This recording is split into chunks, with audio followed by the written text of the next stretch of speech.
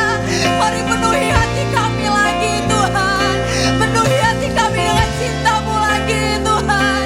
Hiraba baba baba ya shere re re re re re re. Hiraba baba baba baba baba baba.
Just give me Jesus.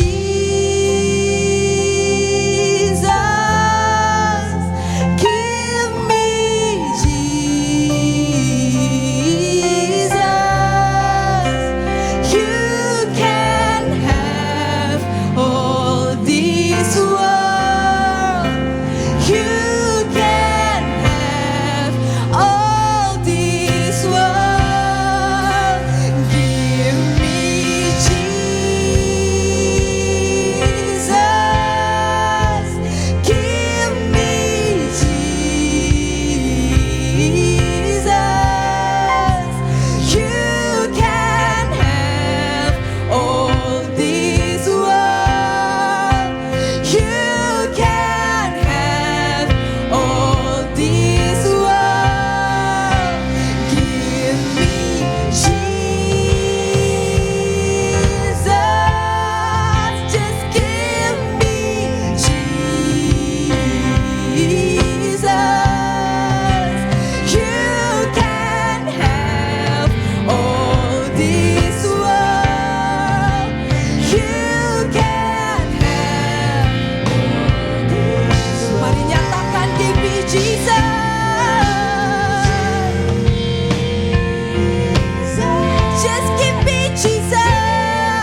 perlukan ya Tuhan. Hanya Engkau yang kami perlukan dan tidak ada yang lain ya Tuhan. Di tempat ini hanya Engkau yang ditinggikan ya Tuhan. Dan kami percaya pagi hari ini Tuhan, setiap kami yang datang di tempat ini berbeban berat, Tuhan lepaskan di dalam nama Yesus Kristus. Setiap kami yang pagi hari ini terbelenggu, Tuhan bebaskan di dalam nama Yesus Kristus. Sesungguhnya bulu yang patah terkulai tidak akan Kau patahkan ya Tuhan. Sumbu yang nyalanya mulai pudar Tuhan tidak akan Kau padamkan Tuhan. Tapi Kau akan bangkitkan kami kembali. You revive us again ya Lord. Pagi hari ini kami berdoa Tuhan buat setiap kami yang mungkin yang sakit, di dalam nama Yesus kami pulang sembuh di dalam nama Yesus Kristus. Terima kasih Bapa, terima kasih Tuhan. Engkau segalanya buat kami Tuhan. Pagi hari ini fokus kami hanya kepada Engkau saja Bapa. Mata kami tertuju hanya kepada Engkau Yesus.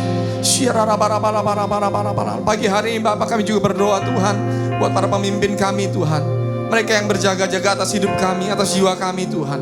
Buat Pastor Niko bersama wakil-wakilnya Tuhan. Kami berdoa mengangkat tangan Tuhan. Memberkati mereka Tuhan. Menopang pelayanan mereka Tuhan. Biar kiranya visi yang daripadamu buat setiap kami, Tuhan taruhkan buat mereka ya Tuhan. Supaya kami terus boleh berjalan maju Tuhan. Menuju kepada kesempurnaan yang daripadamu Bapa. Kami juga berdoa Tuhan buat Pastor Andy Tuhan. Pastor Lia Tuhan. Pastor Monty Tuhan. Pastor Doni. Pastor Timmy Tuhan. Pastor Billy Tuhan. Juga Pastor Chandra yang ada di Manado Tuhan. Kami berdoa di dalam nama Yesus Kristus. Juga Pastor Julius dan Pastor Esther di tempat ini Bapa. Kami berdoa di dalam nama Yesus. Engkau yang memberkati mereka Tuhan. Engkau yang terus menguatkan mereka. Engkau yang terus meneguhkan mereka Tuhan. Dan Engkau yang terus memberikan arahanmu, visimu Tuhan buat setiap kami melalui hidup mereka Bapa. Kami berdoa di dalam nama Yesus, berkati mereka Tuhan. Kau yang kuatkan, Kau yang memberkati, Kau yang menguatkan di dalam nama Yesus. Bersama dengan keluarga besar Tuhan. Kami berdoa di dalam nama Yesus Kristus, biar Kau memberkati juga Tuhan kota kami Tuhan, Bekasi Tuhan. Kami percaya Tuhan, Bekasi Tuhan ada dalam hatimu Tuhan. Bekasi ada dalam hatimu ya Tuhan. Biar agendamu terus Kau kerjakan buat kota Bekasi ini Tuhan. Kami berdoa buat kota Bekasi Tuhan. Kami berdoa biar sejahtera ada di dalam kota ini Tuhan. Sejahtera dalam puri-purinya Tuhan, dalam tembok-temboknya di dalam nama Yesus Kristus. Kami juga mengangkat Tuhan biar kiranya orang-orang yang takut akan Tuhan ada dalam pemerintahan di Bekasi ini Tuhan. Kami juga berdoa buat bangsa Indonesia kami, bangsa tercinta Tuhan. Kami berdoa Tuhan buat pemerintahan kami Tuhan. Biar kiranya Tuhan yang takut akan Tuhan ada buat mereka Tuhan. Roh takut akan Tuhan ada buat mereka. Berkati Jokowi bersama para kabinet yang ada Tuhan.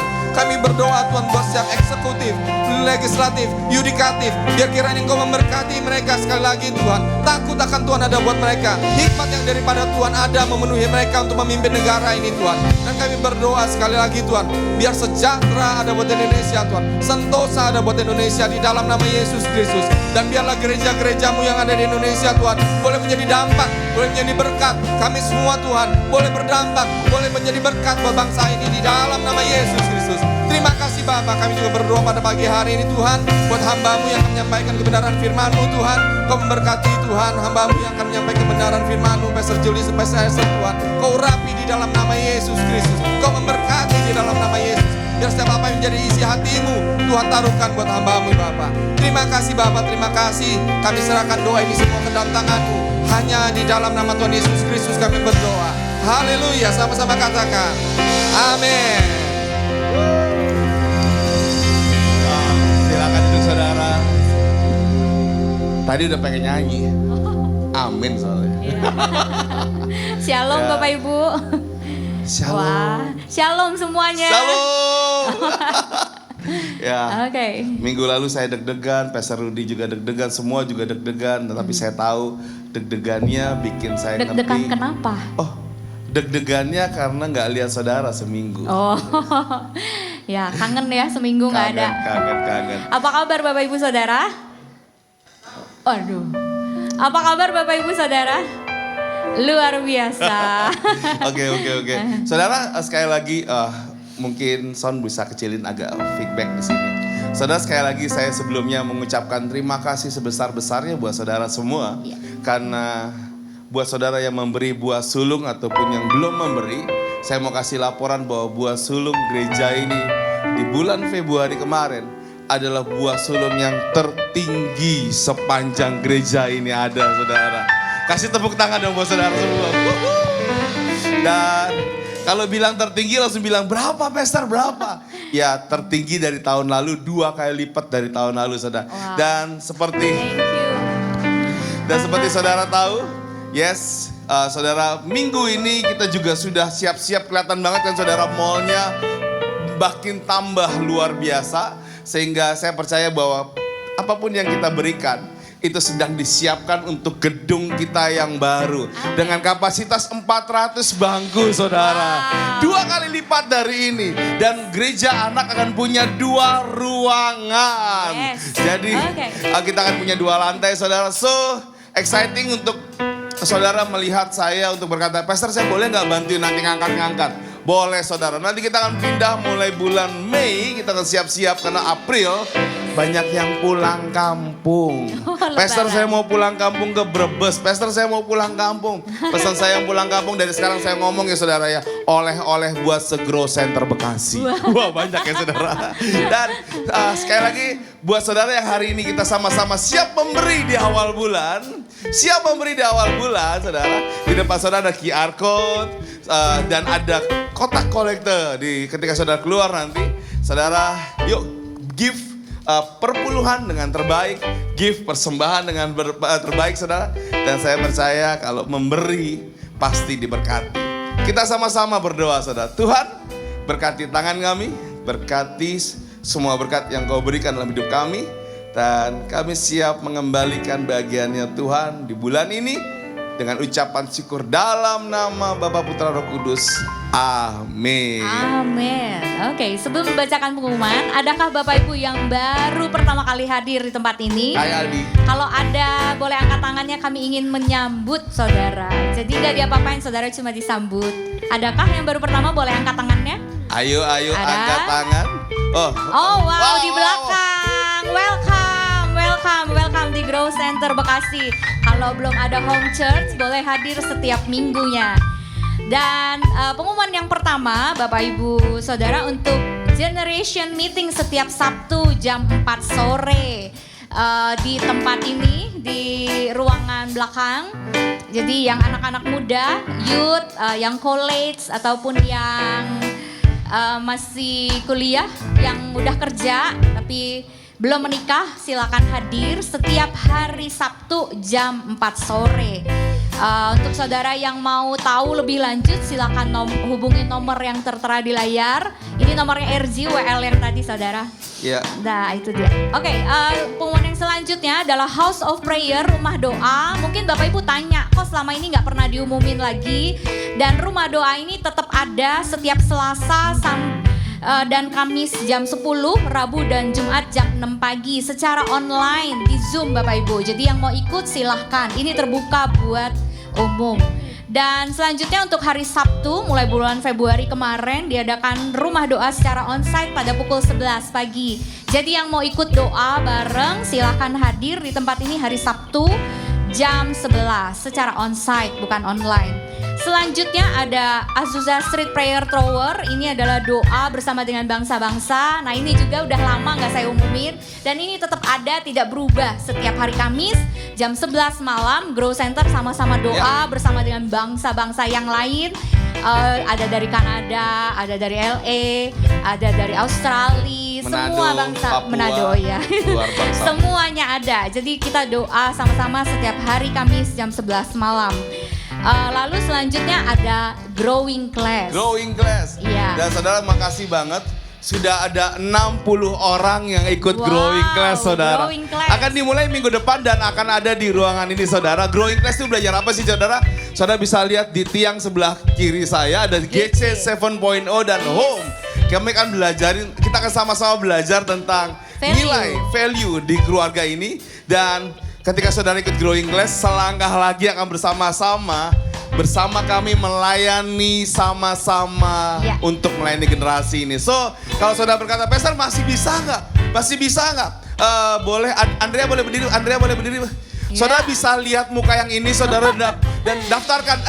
Pak Andrea, saya boleh nggak daftar? Boleh, saudara. Masih boleh ini daftar? Minggu terakhir. Kalau saudara berkata, mungkin buat pengerja doang kan? Apakah jemaat banyak? Saudara, setengah dari 60 itu jemaat semua saudara. So Ayo saudara, saya encourage saudara untuk ikut karena buat saya gedung itu sesuatu yang biasa aja. Tapi saudara lah yang luar biasa. Amin. Yes. Selanjutnya untuk ibadah raya minggu depan masih diadakan 2 kali. Belum 3 kali ya Bapak Ibu, hanya 2 kali. Dan Grow Children di ibadah pertama juga welcome drink disediakan. Ya, saudara jangan malu-malu minum welcome drink saudara. Jangan malu-malu. Ya. Besok kita akan siapkan makanan yang lebih saudara. Oh ya. Apa itu? Kuaci unlimited saudara. Ya saudara kalau ada di depan ada welcome drink, saudara jangan ambil aja saudara. Ya, yang penting jangan dibawa pulang. Yuk sama-sama kita bangkit berdiri yuk saudara, sama-sama kita bangkit berdiri yuk. Dan buat yang baru tadi, yuk kita kasih tepuk tangan yang paling meriah.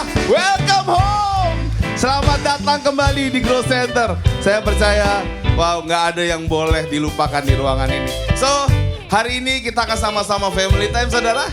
Saya tahu suasananya agak sendu di luar sana karena hujan. Dan mulai bilang ke kiri ke kanan gini, yuk bangun yuk. Bangun, bangun doi, bangun. Ayo sama-sama kita mulai dari sekarang. 1, 2, 3. Yuk bangun yuk, bangun, melek. Woi, sampai ke belakang ya.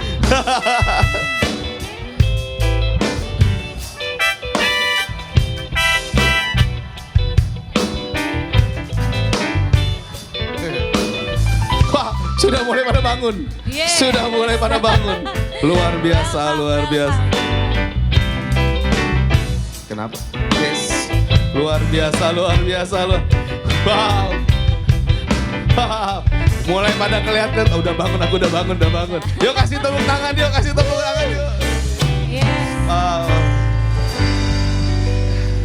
Wow, yuk sama-sama kita siap-siap ya dengar firman Tuhan. Tuhan hari ini, izinkan hamba-Mu Tuhan, giving your word Tuhan. Tuhan Engkau ajaib bagiku. Tak ada yang tak mungkin bagimu. Semuanya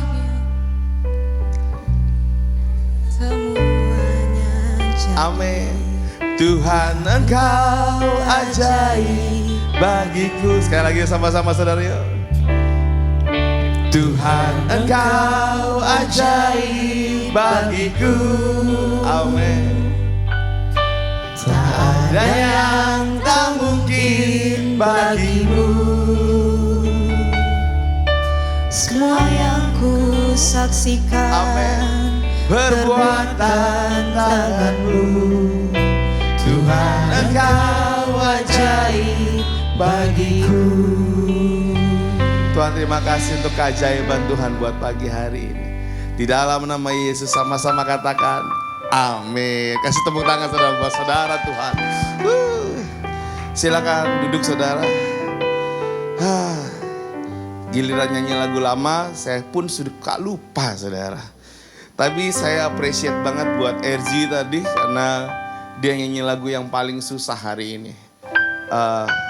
Saya dapat lagu tentang Give Me Jesus. Saya tahu waktu dia bilang, Pastor tapi lagu ini susah buat dinyanyiin jemaat. Tapi the word-nya, kata-katanya penting saudara. Saudara, give me Jesus, minta Yesus. Tapi hari ini saya nggak ngomongin tentang give me Jesus saudara. Hari ini saya mau bicara sama saudara sesuatu yang berbeda. Yohanes 4 ayat 13-15, demikianlah firman Tuhan. Ketika Tuhan Yesus mengetahui bahwa orang-orang Farisi telah mendengar bahwa ia memperoleh dan membaptis murid lebih banyak daripada Yohanes. Meskipun Yesus sendiri tidak membaptis melainkan murid-muridnya. Ia pun meninggalkan Yudea dan kembali ke Galilea. Ia harus melewati daerah Samaria. Dan hari ini ketika saya baca ini, saya bilang sesuatu yang kelihatannya insecure banget. Saudara. Kenapa insecure? Karena hari itu banyak orang berkata, wow, ini saingannya Yohanes. Ini saingannya Yohanes.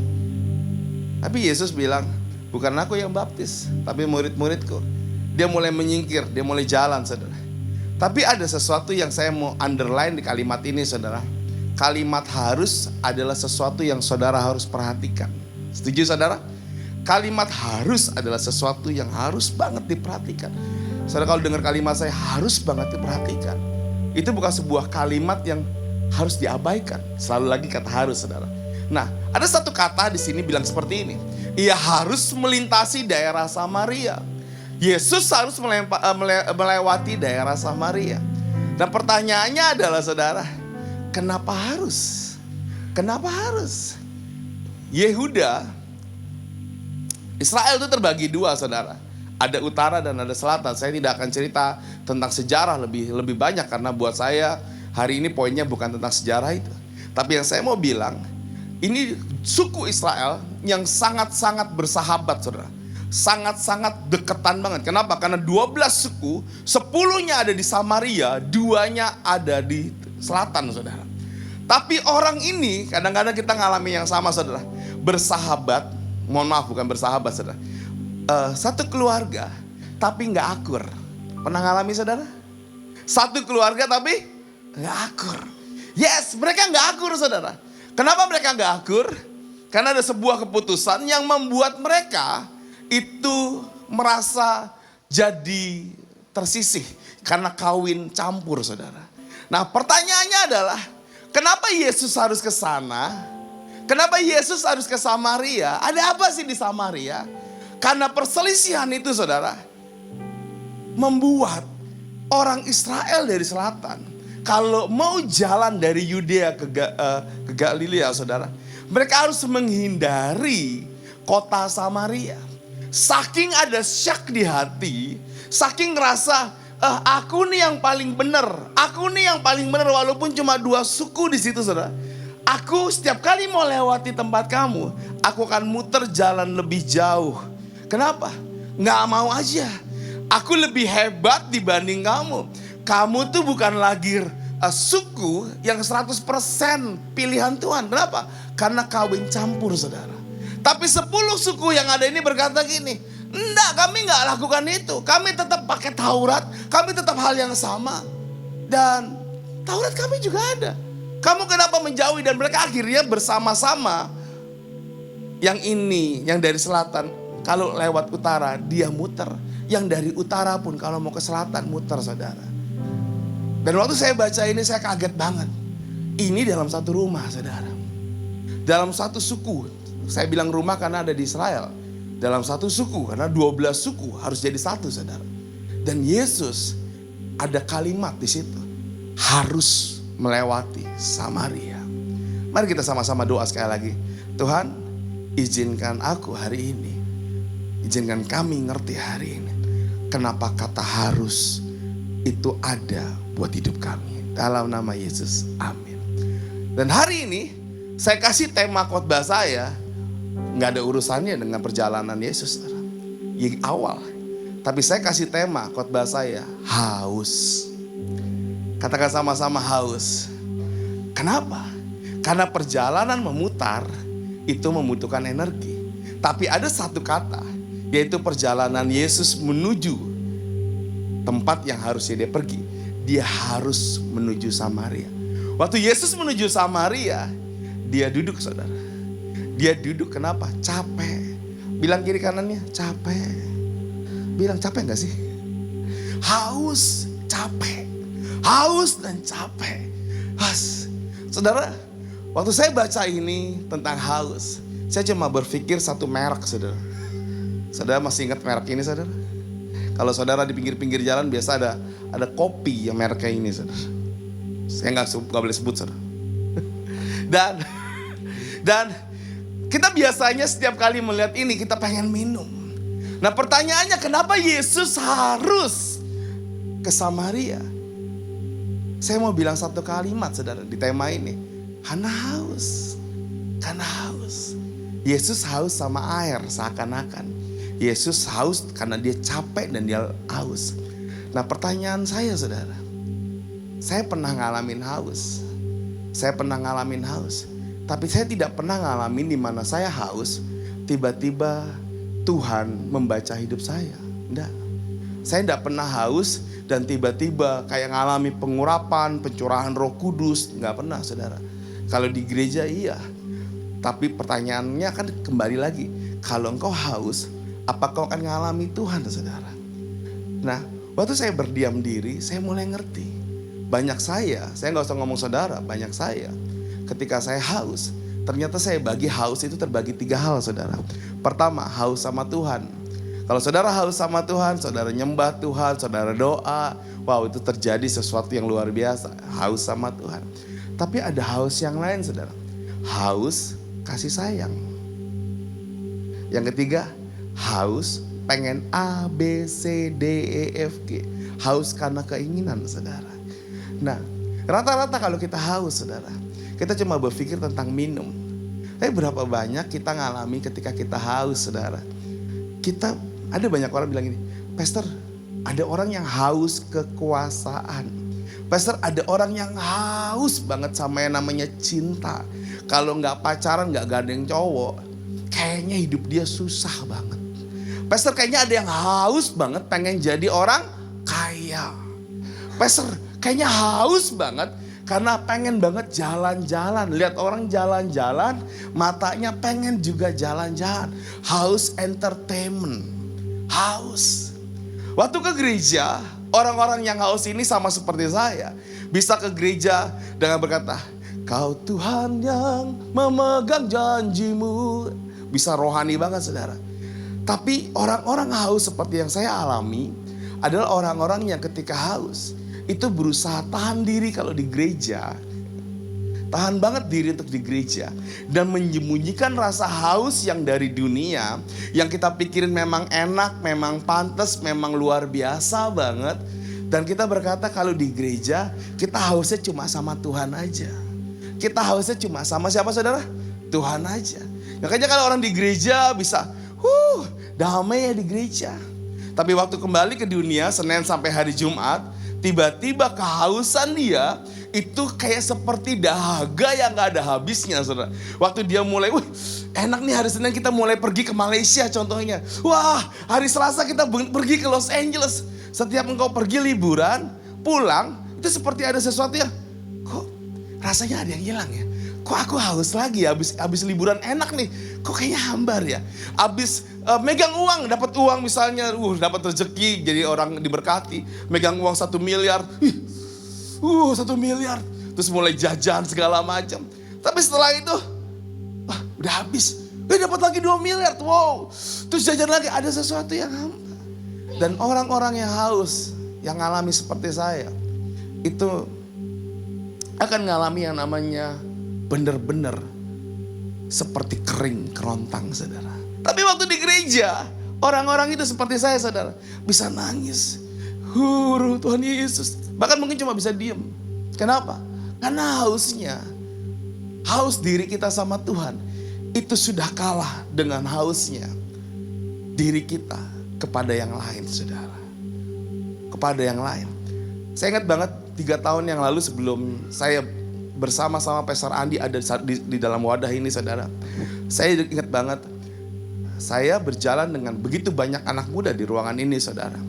Itu datang ke Gandaria City karena kami haus. Hausnya gak cuma rohani, saudara, enggak. Ada yang memang cuma pengen bener-bener ke gereja karena ngerasain haus dari Tuhan. Tapi ada haus yang lain. Haus karena gak punya temen. Ngerasa, haus. Kenapa? Karena biasa banget sama orang. Dan ketika gak ketemu orang yang sama gitu, rasanya kayak hilang. Haus banget pengen belanja. Kami sering banget kehilangan kalau di Gandaria City, saudara. Anak-anak kalau naik bus tiba-tiba hilang setengah, saudara. Kenapa? Karena nyari diskonan, saudara. Mereka tiba-tiba ada di AW, ada di ini, ada di itu. Haus banget. Dan semuanya itu terjadi kenapa? Cuma karena sebuah kata haus. Terus waktu di gereja, kami berusaha banget. Sekali lagi, saya berusaha banget. Hausnya saya sama firman Tuhan, itu saya katakan amin, amin, amin. Tapi Senin sampai hari Jumat, Senin sampai hari Sabtu, saya ngalami struggle yang namanya keuangan. Saya ngalami struggle yang namanya kesehatan. Saya ngalami struggle yang namanya pikiran, saudara. Saya ngalami struggle yang namanya mental. Kenapa? Kehausan saya sama Tuhan, itu tidak bisa saya lakukan hal yang sama dengan dunia, saudara. Kenapa? Karena ketika saya lihat dunia di hari Senin, yang saya lihat, wow, saya bukan lagi haus, tapi harus. Ngerti saudara? Saya bukan lagi haus, tapi harus jadi orang yang bayar utang. Harus jadi orang yang melangkah. Kalau orang hari Minggu bilang ini, dengan iman melangkah. Hari Senin harus melangkah. Untuk apa saudara? Untuk bisa ngalami bayar hutang, sehat mental dan segalanya. Dan pengen banget ketika hari-hari itu ngelihat bahwa kalau saya lihat Instagram, saya nggak main Instagram saudara, saya lebih lihat YouTube. Kalau saya lihat YouTube, enaknya orang-orang bisa ada di mana-mana, di hatiku senang. Mereka bisa tiba-tiba hari ini mereka ada di menikmati makanan enak.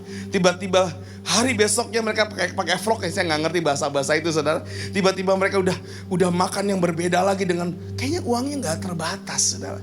Dari kata haus menjadi harus, saya ngalami masa-masa saya menyimpan semuanya sendirian.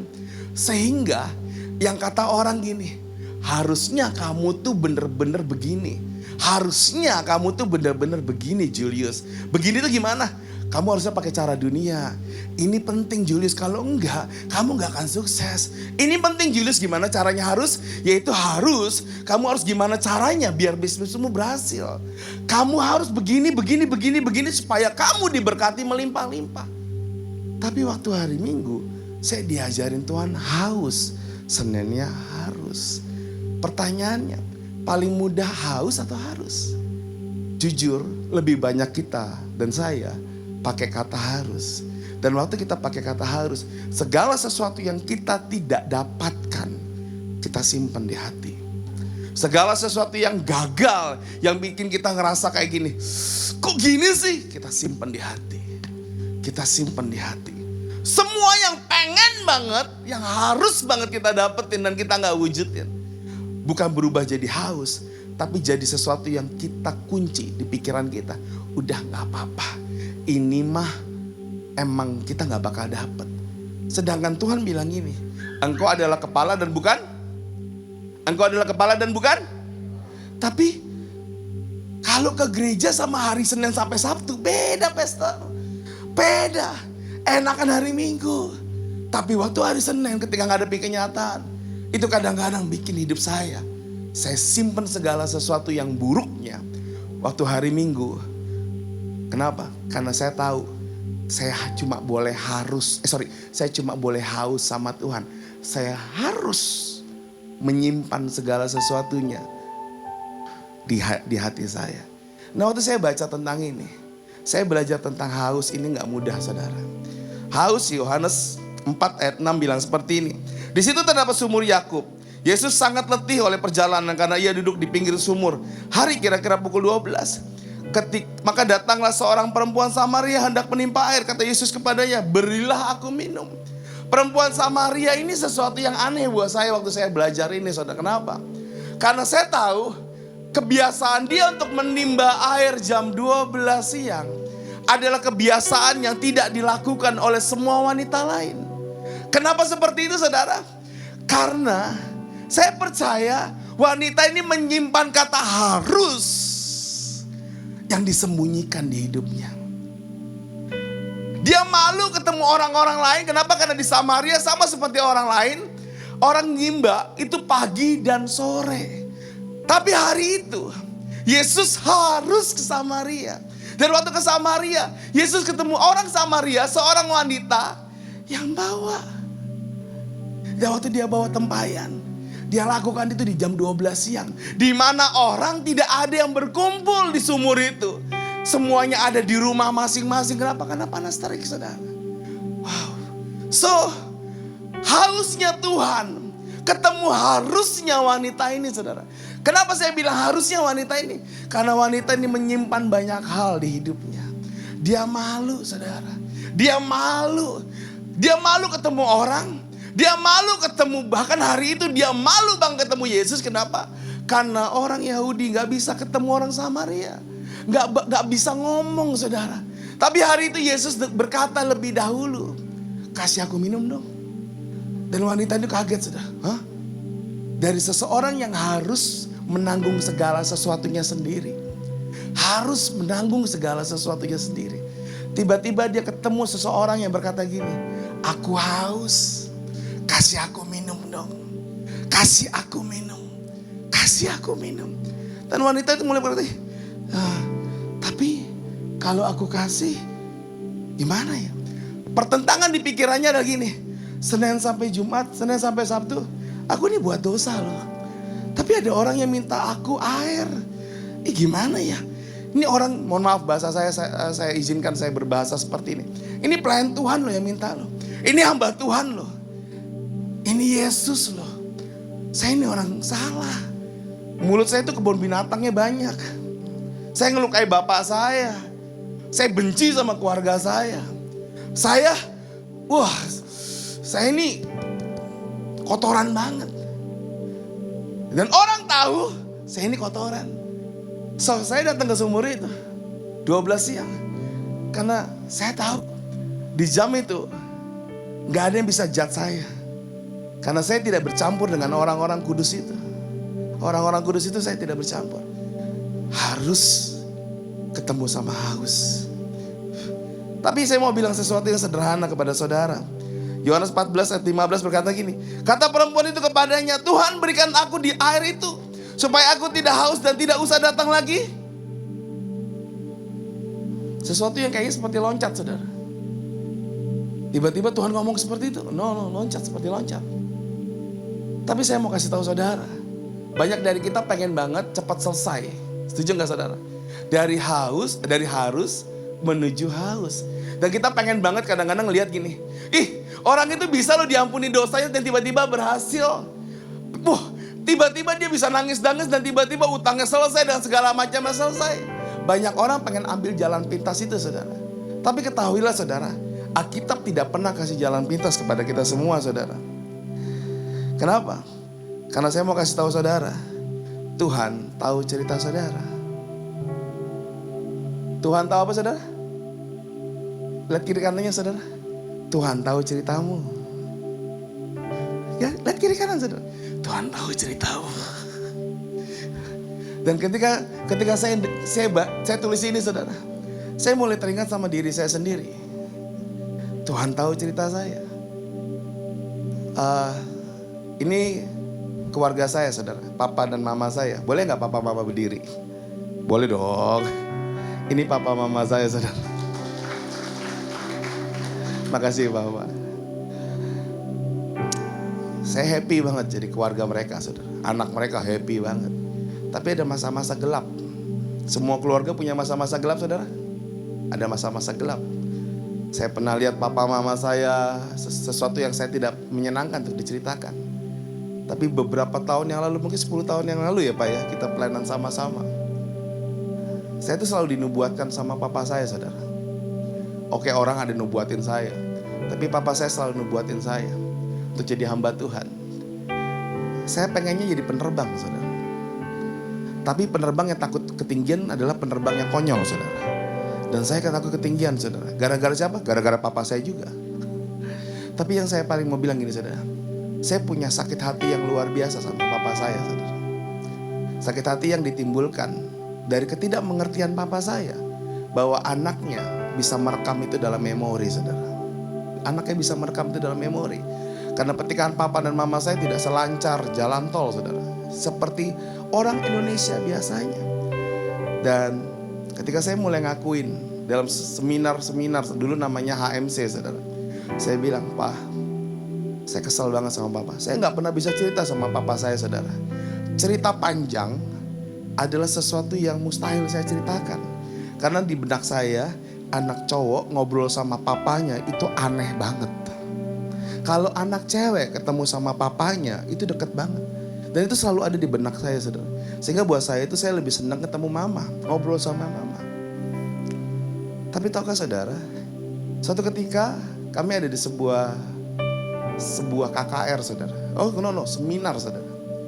Papa saya jadi fasilitatornya. Saya jadi pengkhotbahnya saudara. Aneh ya saudara. Harusnya kan papa saya khotbah. Saya jadi fasilitator. Hari itu kebalik. Saya jadi membicaraanya. Papa saya jadi fasilitator. Saudara. Itu berbicara kepada hamba-hamba Tuhan. Hamba-hamba Tuhan di Jawa saudara. Dan saya ngomong. Memang benar-benar terjadi saudara. Saya memang pernah pengen bunuh papa saya dengan sebuah minuman, saudara. Saya kasih baygon di dalamnya. Tapi papa saya nggak mati, saudara. Kebal dia. Banyak bapak-bapak yang sini yang udah pernah dikasih baygon sama anaknya, terus masih hidup sampai sekarang. Coba kalau misalnya nggak kebal, coba tanya papa saya resepnya apa, saudara. Tapi papa saya dia dari bangku. Waktu saya ngomong ini, saya nggak ngomong ini hari pertama, saudara. Saya ngomong ini berkali-kali, berhari-hari. Tapi papa saya lihat saya, dia berdiri di jalan ke saya. Terus cuma satu hal, dia peluk saya. Cuma sesederhana itu, saudara. Saudara, saya mau tahu nggak saudara? Satu ruangan, pendeta semua, saudara. Itu satu teriakan yang sama. Terus saya cuma bilang ini, Pak, ini kenapa ruangan? Masih pelukan, saudara. Buat saya dan papa saya, ada sesuatu yang setelah kami dipulihkan, sesuatu yang biasa untuk kami cerita sesuatu tentang kejelekan kita di masa lalu. Tapi ternyata banyak hamba Tuhan, anak-anak ya, itu satu teriakan yang gak pernah lupa di kuping saya. Ternyata apa, saudara? Karena ternyata banyak orang tua gak bisa ngobrol lagi sama anaknya. Gak bisa saya ngomong sama anaknya. Bahkan anaknya cuma berkata gini, gue gak pengen jadi kayak bapak gue. Dan bapaknya cuma bilang gini, ya udah terserah. Hari itu hampir semua hamba Tuhan itu maju, saudara. Hampir semua. Dari gereja yang punya jemaat ribuan sampai yang cuma puluhan. Itu nangis. Dan nangisnya itu gak pernah dilupakan sama hidup saya. Saudara, kata harus itu jadi momok buat orang Indonesia. Harus kuat. Harus sabar. Harus. Betul gak, saudara? Tapi tahu gak, itu akhirnya bikin saudara bawa tas yang berat itu untuk berkata, Tuhan, harus ini bikin aku stres. Kenapa? Karena sebenarnya aku kesal banget sama papaku, kesal banget sama orang tuaku, kesal banget. Aku benci banget sama mereka. Tapi tahukah saudara, kenapa Tuhan lakukan itu? Kenapa Tuhan melangkah dari tempat baptisan, dia pengen ke Samaria? Karena kalimat tadi, saudara. Tuhan apa, saudara? Tahu cerita saudara. Tuhan tahu cerita saudara. Saya gak akan nyangka kalau saya akan ngomong seperti ini lagi di atas mimbar setelah 2 tahun, saudara. Kenapa? Karena ada beberapa cerita yang saya pengen take down dari hidup saya. Kenapa udah selesai? Tapi tiba-tiba ketika hari ini saya disuruh ngomong seperti ini sama Pastor Andi, itu menggebu-gebu di hati saya berkata gini, iya ya, dulu kita tuh sering banget pakai topeng, saudara. Lebih seneng di luar rumah dibanding di dalam rumah. Seneng banget berada di mana, saudara? Di luar rumah dibanding di dalam rumah. Bahkan seneng banget kalau lihat, kita main ke rumah tetangga atau ke rumah teman. Keluarga ini manis banget ya. Makanan disiapin, disuapin. Kalau saya ke rumahnya Rudy, saudara, saya bilang, nih keluarga lengket banget ya. Giliran dia main ke rumah saya, dia bilang gini, ampun deh anakmu Jul, aktif banget. Setiap keluarga tetap berbeda, saudara. Tapi yang saya mau bilang, anak-anak kami itu seneng banget ada di rumah, saudara. Tapi berapa banyak sekarang, saudara, anak-anak muda, mungkin banyak orang tua zaman sekarang, gak seneng pengen di rumah, saudara. Pengennya di luar, kenapa? Karena Tuhan tahu ada yang hilang yang kau simpen, saudara. Dan yang hilang yang kau simpan itu, kau berkata di masa di pandemi 2 tahun ini malah gini, ben aja deh, dingin-dingin sekalian keluarga saya. Gue benci banget, gak apa-apa, dingin. Tuhan, engkau boleh sentuh yang ini, tapi Tuhan gak boleh sentuh yang ini. Tuhan boleh sentuh yang ini, tapi Tuhan gak boleh sentuh yang ini. Wanita Samaria ini, saudara, ketemu Yesus. Waktu dia ketemu Yesus, dia gak ngerti hidupnya akan dibukain sama Yesus, saudara. Dia gak ngerti. Dia cuma taunya dia harus kasih minum Yesus. Tapi ternyata Yesus ke Samaria bukan untuk menangin orang-orang yang percaya, saudara. Dia cuma mau menangin siapa, saudara? Orang yang satu orang yang hidupnya ditutup mati-matian. Untuk semua kota gak ada yang tahu. Karena apa, saudara? Karena ternyata semua kota udah tahu dan menilai hidup dia, saudara. Kalau ada di tempat ini yang hari ini berkata gini, Pastor itu aku, Pastor. Aku ini bajingan. Aku ini orang yang gak layak. Saya mau kasih tahu berita baik buat saudara. Ini wanita berzinah dengan 5 pria. Ini wanita berzinah dengan 5 pria, saudara. Bahkan Alkitab mencatat, ini akan ada suami ke-6-nya. Kalau ada kalimat suami ke-6 berarti wanita ini masih sangat cantik, saudara. Masih sangat cantik. Tapi pertanyaannya adalah, saudara, ketika Tuhan tahu ceritamu, apakah Tuhan akan diemin doang, saudara? No. Yohanes 4 ayat 9 berkata gini, maka kata perempuan Samaria itu kepadanya, masakah engkau seorang Yahudi minta minum kepadaku, seorang Samaria? Sebab orang Yahudi tidak bergaul dengan orang Samaria. This first. Yang kedua adalah, jawab Yesus kepadanya, barang siapa minum air ini, ia akan haus lagi. Tetapi barang siapa minum air yang kuberikan kepadamu, ia tidak akan haus untuk selama-lamanya. Sebaliknya air yang akan kuberikan kepadanya akan menjadi mata air dalam hidupnya, yang terus menerus memancar sampai kepada hidup yang kekal. Yohanes 14 ayat 15 begini, kata perempuan itu kepadanya, Tuhan berikan aku air itu supaya aku tidak haus dan tidak usah datang lagi ke sini untuk meminta air. Bayangin, Tuhan tuh ngasih sebuah jawaban yang kayaknya seakan-akan aneh. Kenapa? Karena dia bilang ini, dia minta air minum, tapi yang dia ngomongin air hidup. Engkau akan minum air hidup. Nggak sesuatu yang sinkron, saudara. Tapi Yesus adalah Yesus. Yesus adalah Tuhan. Setuju nggak, saudara? Yesus adalah Tuhan. Dan ketika dia tahu wanita ini, dia taruh benteng yang paling kuat. Ada satu kalimat yang wanita ini ayat 15 berkata gini, Tuhan kasih aku air itu, supaya aku nggak kesini lagi. Supaya semua orang nggak ngeliatin aku. Semua orang tidak menilai aku. Semua orang itu bisa tahu kalau aku ini udah gak ada lagi. Tuhan tahu. Harusnya wanita ini sedang dirubah Tuhan. Dari haus harus jadi haus, saudara. Dari apa, saudara? Harus jadi haus. Dirubah. Dari harus.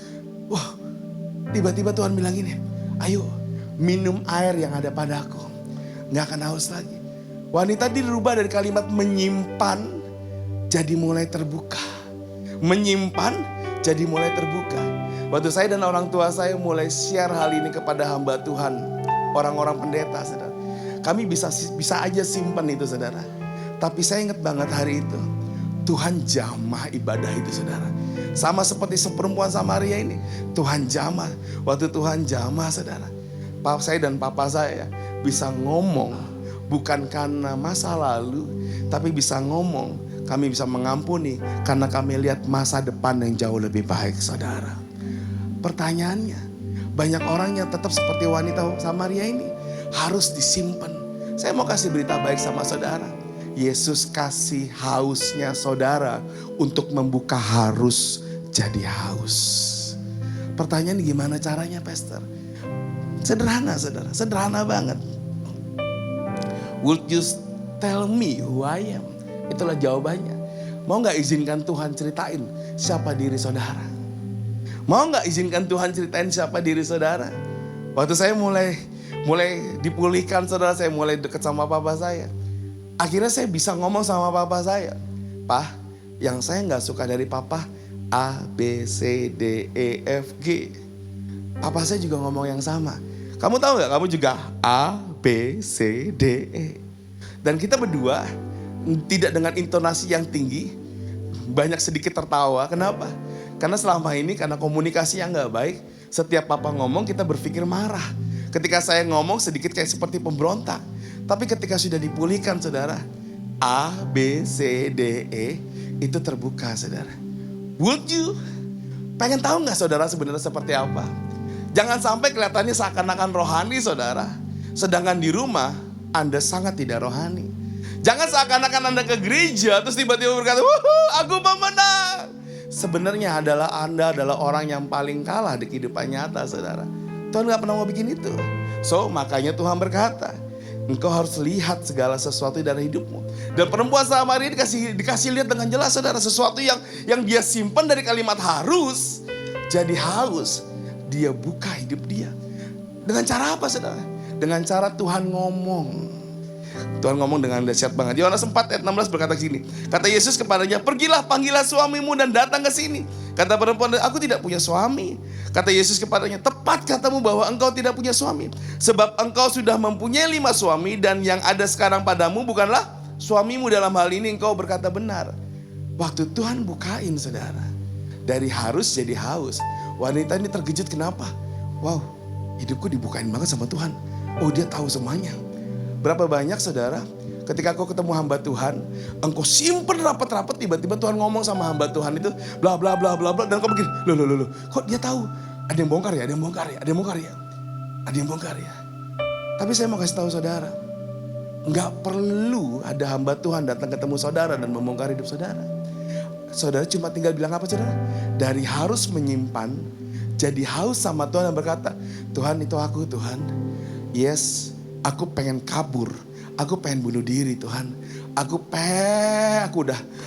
A, B, C. Saudara sebutan. Dan tahu gak saudara?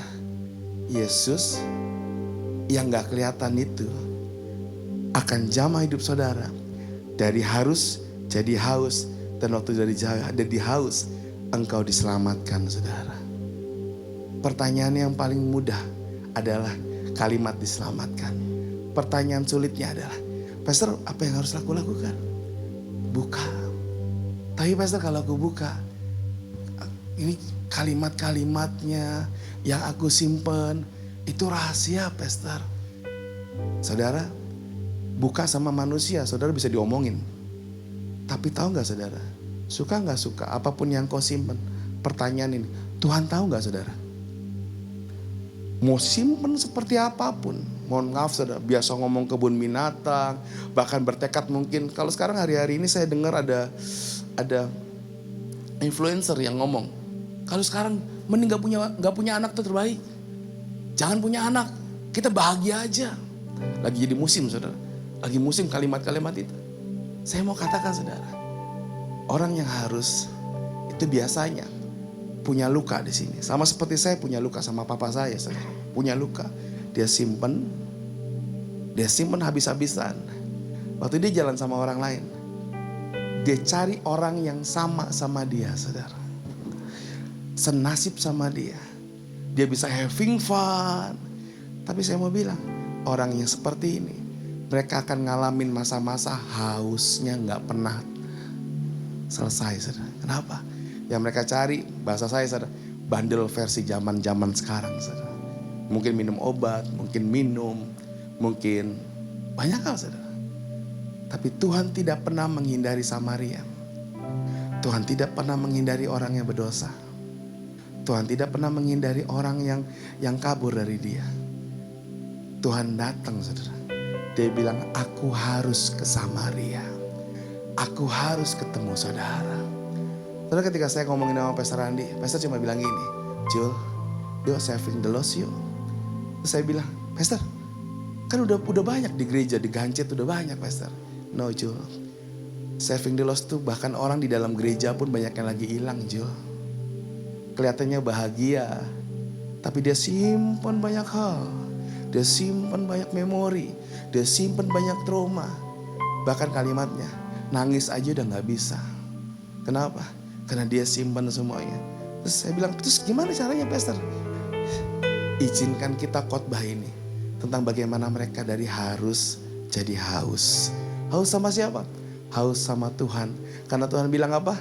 Aku kasih air yang gak pernah akan habis. Tapi itu dimulai dengan apa saudara? Open. Ngomong.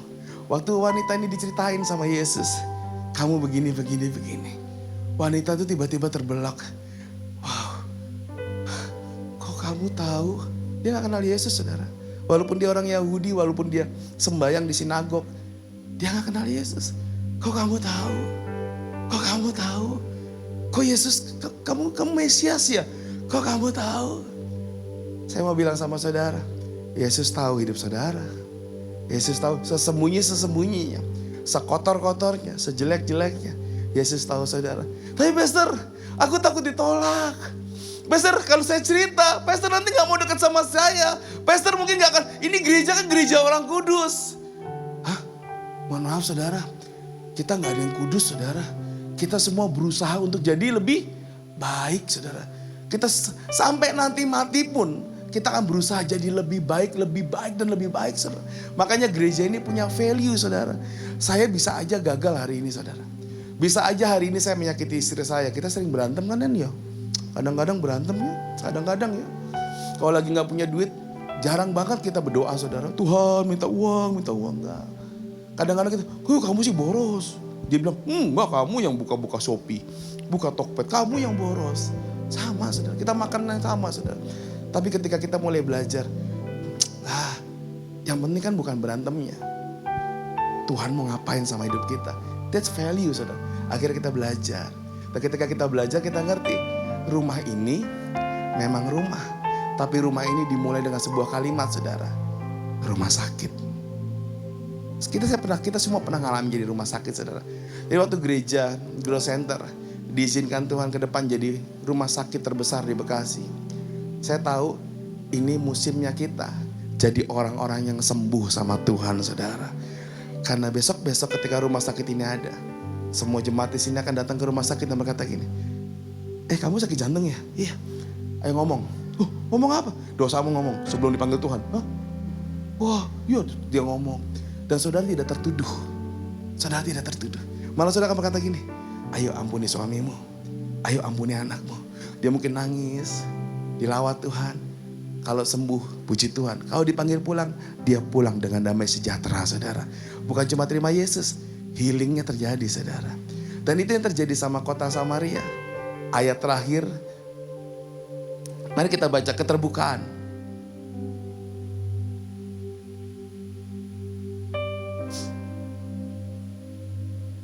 Ya sama-sama kita baca yuk. 1, 2, 3. Keterbukaan. Tuh. Saya khotbah gini langsung pada pelan suaranya. So, 1, 2, 3. Keterbukaan. Siapa yang mau sembuh? Boleh angkat tangan. Saya juga saudara. Tahu gak saudara kalau kita sembuh gimana? Kita akan baca Yohanes 4:39. Dan banyak orang Samaria dari kota itu menjadi percaya kepadanya. Karena perkataan perempuan itu yang bersaksi, ia mengatakan kepadaku segala sesuatu yang telah kuperbuat. Lihat, perempuan itu bersaksi sama seperti saya bersaksi tentang papa saya. Gak ada rasa malu saudara. Iblis yang ngoceh-ngoceh selama ini yang bikin pusing. Itu kalah saudara. Dia mulai bersaksi kepada orang-orang Samaria. Dan mau tahu saudara, golnya gimana? Hasilnya gimana? Orang Samaria yang dijauhin banget sama orang Yerusalem, jauh banget. Tiba-tiba datang ke Yesus. Dan satu demi satu mulai berkata, Pastor, Tuhan, aku gimana? Aku gimana? Pasti Tuhan cuma ngomong gini, udah, Bu, kamu begini kan? Kamu begini, sembuh yuk. Dan mereka pelan-pelan sembuh saudara. Dan saya mau bilang, murid-murid yang ngerti bahwa Samaria tidak jadi orang-orang yang tidak diselamatkan. Karena semua orang perlu diselamatkan saudara. Boleh kita sama-sama berdiri saudara. Ku buka hati untuk Roh-Mu Tuhan. Ku buka hati menyembah-Mu Yesus. Jamahlah kami, penuhi kami dengan kuasa Allah Maha Tinggi.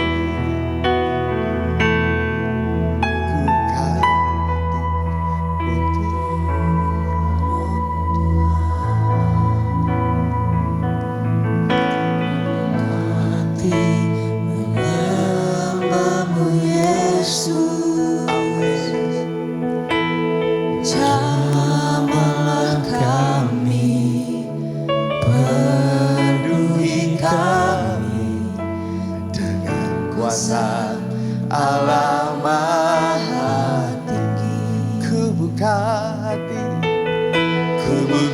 hati untuk Roh-Mu Tuhan. Ku buka hati menyembah-Mu Yesus. Jamahlah kami, penuhi kami dengan kuasa Allah Maha Tinggi. Jemaat Tuhan saja katakan ku buka hati untuk Roh-Mu Tuhan, ku buka hati menyembah-Mu Yesus. Jamahlah kami, penuhi kami dengan kuasa Allah. Saudara bisa lihat saya sebentar, saudara. Minggu lalu ketika saya ada di Gandaria City, saudara, di ibadah ketiga tiba-tiba Tuhan bilang di mulut saya, di sini ada yang pengen mengakhiri hidupnya. Ya udah, saudara, saya cuma ngomong aja karena ibadah terus berlangsung. Selesai ibadah keempat, saudara, ada satu ibu-ibu maju. Dia cuma bilang sama saya, ngebisikin saya, "Pastor, itu saya, Pastor." Waktu dia datang, saudara, saya tahu hari itu saya cuma perlu taat, saudara. Perlu taat doang. Dan hari ini ketika di tempat ini, saudara, saya ngerti banget ini rumah saya. Tapi tahukah saudara, sepanjang saya share pada saudara semua, banyak saudara lagi pada nyimpen banget dan berkata, "Tuhan, yang ini bagiannya Tuhan. Ini aku pengen banget dijawab sama Tuhan. Tapi giliran Tuhan mau buka pintu yang ini, kau tutup." Kau berkata, "Enggak Tuhan, aku gak mau disakitin lagi. Aku gak mau kecewa lagi. Aku gak mau, kau tutup pintu kamu." Tapi tahu gak saudara, orang sehat itu harus roh, jiwa, dan tubuhnya sehat. Enggak setengah-setengah. Kalau engkau mau ikut sama Tuhan, Tuhan pengen saudara sehat seluruhnya, saudara.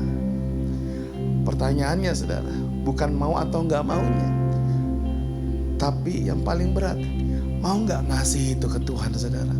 Sesuatu yang kamu ngerasain, nggak Tuhan, aku nggak kudus banget, aku salah banget, aku emosian banget, aku benci papaku banget, aku benci keluargaku banget. Kalau saudara nggak selesaikan di zona itu, saya mau bilang apapun yang saudara kerjakan di rumah Tuhan, berkat Tuhan itu akan terus ada, saudara, tapi akan terus bocor, saudara, akan terus bocor. Gak ada yang mau bocor di sini, saudara. Tuhan kasih kamu keluarga yang baik, tiba-tiba bocor. Hari ini saya bangga dengan orang tua saya, saudara. Saya bangga banget. Even gak sempurna, tapi saya bangga jadi anak papa saya.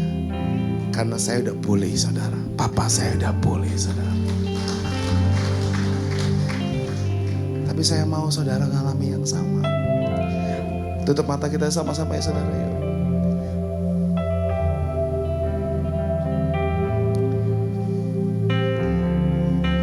Dari harus menyimpan jadi haus, berkata, "Tuhan, aku haus Tuhan, aku gak nemu jawabannya Tuhan." Dari harus menyimpan selalu bisa aku bisa simpan masa laluku. Jadi haus dan berkata, "Tuhan, udah coba banyak cara Tuhan, hari ini aku harus sembuh. Harus sembuh Tuhan. Harus sembuh." Saudara, yang hari-hari ini, enggak cuma hari ini, saudara, sebulan, setengah tahun, setahun, 2 tahun, engkau punya rasa sakit hati, saudara. Engkau punya rasa sakit hati, terutama, saudara, kepada keluargamu sendiri, saudara. Terutama mungkin kepada keluargamu sendiri, saudara. Itu yang pertama, saudara. Yang kedua, kau punya sakit hati, saudara, karena Tuhan nggak jawab doamu. Sepertinya hidupmu tambah susah dan susah, saudara. Dan kau mulai, kok Tuhan begini banget ya. Dan yang ketiga, engkau lagi berpikir mau kabur. Engkau lagi berpikir mau kabur. Nggak mau lagi hidup yang rohani. Udah, aku pakai caraku sendiri aja. 3 hal itu, saudara.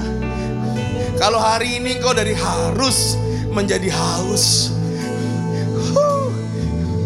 engkau yang berkata, "Tuhan, aku mau sembuh Tuhan. Tuhan, aku mau sembuh Tuhan." Taruh kedua belah tanganmu di dadamu, saudara. Tutup mata ya, saudara. Tutup mata, jangan ada yang lihat. Taruh kedua belah tanganmu di dadamu, saudara. Yang taruh kedua belah, katakan, "Yo, ku buka hati untuk Tuhan. Yuk katakan, ku buka hati menyembahmu Yesus. Jamahlah, jamahlah kami lagi. Penuhi kami. Tuhan Yesus gak pernah lalukan saudara. Lagi ku buka hati untuk Roh-Mu Tuhan. Ku buka hati menyembahmu Yesus. Jamahlah kami, penuhi kami dengan kuasa Allah Maha. Lagi. Ku buka hati untuk Roh-Mu Tuhan.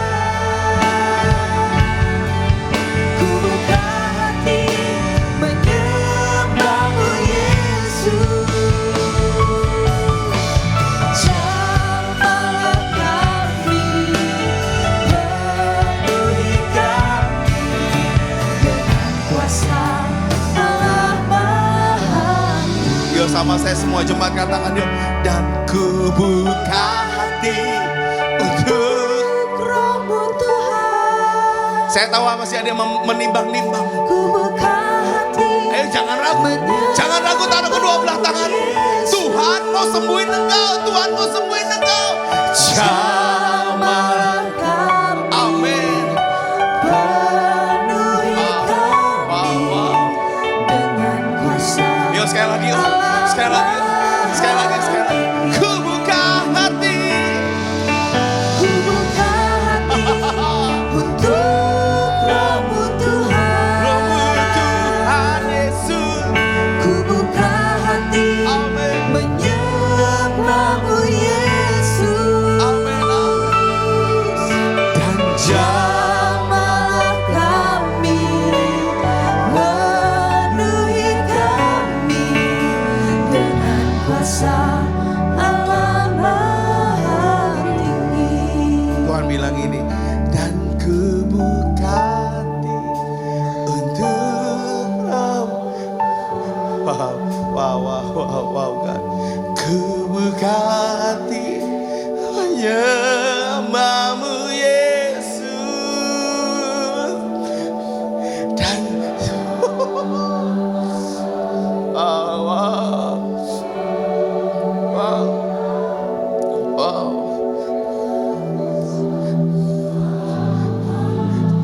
just keyboard. Saudara, saya ngelihat di mata rohani saya, iblis tuh dakwa banget. Iblis lagi banyak banget ada di ruangan ini untuk mendakwa dan berkata, jangan taruh tanganmu di dada. Kamu gak sakit kok. Kamu gak sakit, kamu gak luka. Tapi yang tahu itu saudara. Kalau saudara tuh habis-habisan, luka banget. Parah banget lukanya. Parah banget lukanya. Parah banget lukanya. Tuhan Yesus, Tuhan Yesus. Izinkan harusmu jadi haus, saudara. Engkau yang taruh kedua belah tanganmu di dada, yuk sama-sama nyanyi bareng-bareng yuk. Kebuka hati untuk Roh-Mu Tuhan. Yuk taruh tangannya di dada, katakan yuk.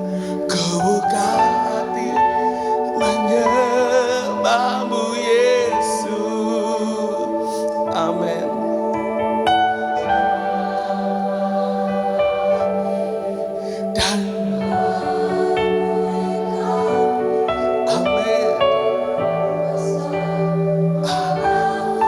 Lagi. Ku buka dan ku buka hati.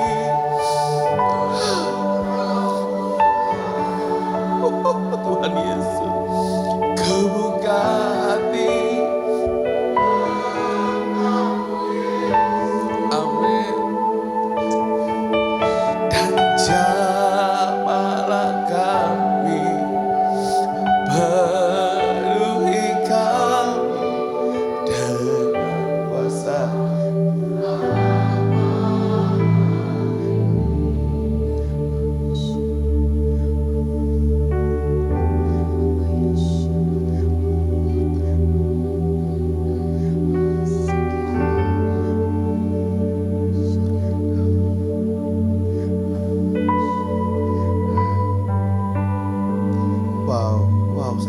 kasih Tuhan turun, saudara.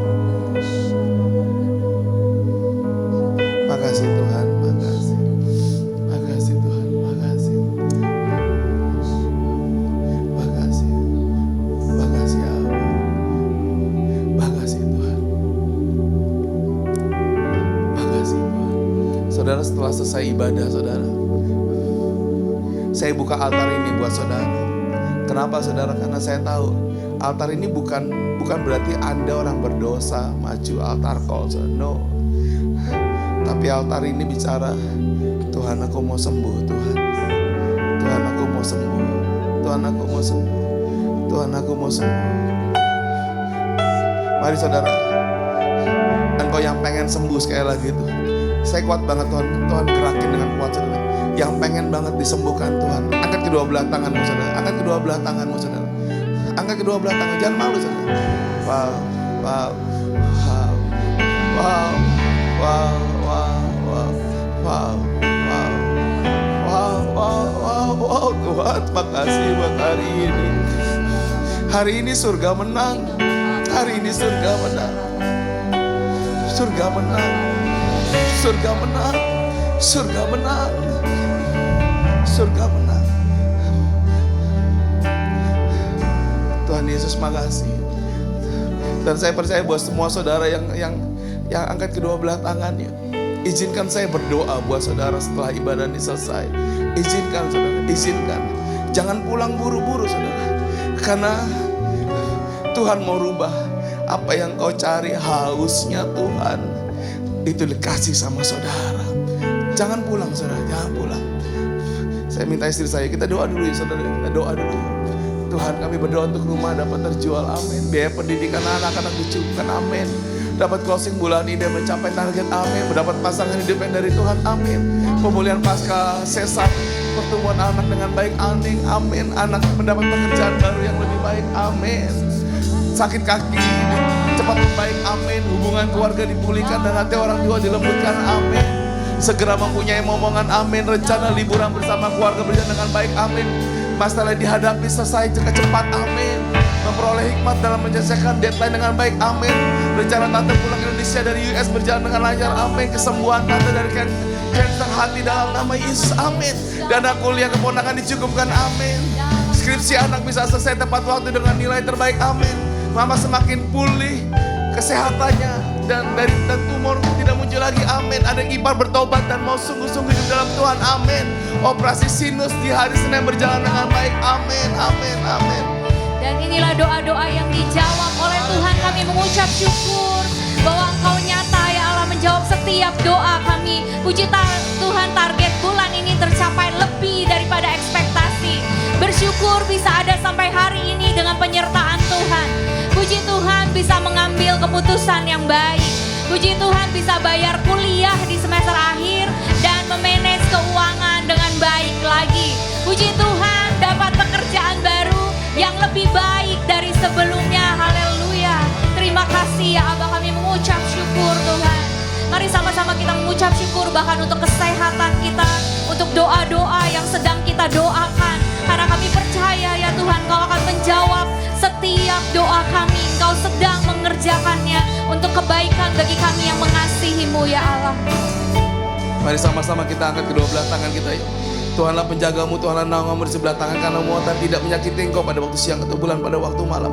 Tuhan akan menjaga engkau terhadap segala kecelakaan, Ia akan menjaga nyawamu. Tuhan akan menjaga keluar masukmu dari sekarang sampai selama-lamanya. Yang percaya sama-sama katakan amin, amin, amin, amin. Saudara yang di YouTube bisa goodbye, terima kasih buat saudara di YouTube. Tapi buat yang di ruangan ini saudara saya